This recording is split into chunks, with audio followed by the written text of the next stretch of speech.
Supreme court ने हिंदू विवाह पर बड़ा फैसला सुनाते हुए कहा कि हिंदू मैरिज एक्ट 1955 के तहत शादी की कानूनी आवश्यकताओं और पवित्रता को स्पष्ट किया गया है। कोर्ट ने कहा कि यह एक संस्कार है, कोई लेन देन नहीं है, इसके लिए सिर्फ प्रमाण पत्र काफी नहीं है। कोर्ट ने कहा कि हिंदू धर्म में 7 फेरे और अन्य रीति रिवाज जरूरी है। कोर्ट ने कहा कि हिंदू मैरिज एक्ट के सेक्शन 8 के तहत शादी का रजिस्ट्रेशन जरूरी है और सेक्शन 7 के तहत हिंदू रीति रिवाज से शादी होना भी आवश्यक है। कोर्ट ने कहा कि सेक्शन 8 इस बात का प्रमाण है कि 2 लोग ने सेक्शन 7 के तहत सभी रीति रिवाजों के साथ शादी की है। जस्टिस बीबी नागरत्न और जस्टिस अगस्टिन जॉर्ज मैसी की बेंच ने फैसले में कहा कि अगर भविष्य में कोई कपल अलग होना चाहता है तो उस समय शादी के दौरान हुए रीति रिवाजों की तस्वीरें प्रमाण के तौर पर पेश करना जरूरी होती है।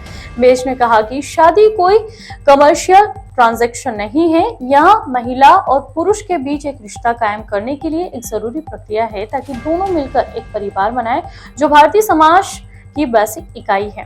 कोर्ट ने कहा कि विवाह एक संस्कार है और समाज में इसे महान मूल्य की संस्था के रूप में स्थान दिया जाना चाहिए।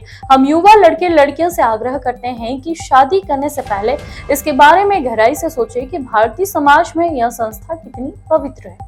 बेंच ने यह भी कहा कि शादी शराब पीने, खाने, नाच गाने और अनुचित दबाव में दहेज और गिफ्ट लेन देन का आयोजन नहीं है, जिसकी वजह से आपराधिक कार्रवाई भी हो सकती है। बेंच ने कहा कि हिंदू मैरिज एक्ट के सेक्शन 8 के तहत शादी का रजिस्ट्रेशन जरूरी है और यह इस बात का प्रमाण है कि सेक्शन 7 के तहत हिंदू रीति रिवाजों के साथ शादी हुई है।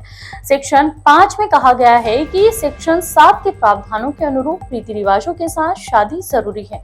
अगर किसी की शादी में यह अनुपस्थिति देखी जाती है तो ऐसी शादी कानून की नजर में हिंदू विवाह नहीं माना जाएगा।